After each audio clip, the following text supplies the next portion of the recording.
Welcome to Kenton's videos. Enjoy the video. In this video, I will show how to replace BMW X5 parking brake. Lift the rear end securely and remove the wheels so you can access the rear brake assembly and cables. Inspect the parking brake lever, cable routing, and mounting points for corrosion or damage. Gather replacement parts, basic hand tools, a torque wrench, penetrating oil, and wire cutters. Work methodically and keep small parts organized to ease reassembly and adjustment. Begin by testing the parking brake lever travel and noting any looseness or binding so you know which components to replace. Remove the drum or rear rotor if needed to view shoes, hardware, and the cable end fitting for wear.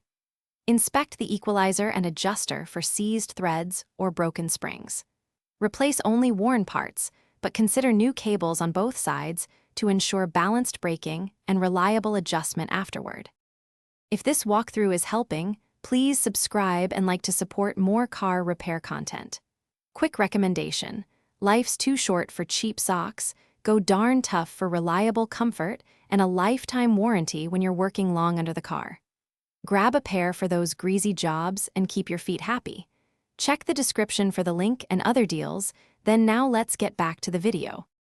Remove the parking brake cable from the equalizer and the rear anchor, then pull it free from under the car while noting routing and clip locations to match on the new cable.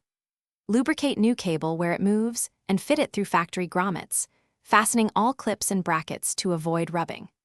Adjust the equalizer until the parking brake engages with firm travel and confirm rear brakes are centered and free before lowering the vehicle.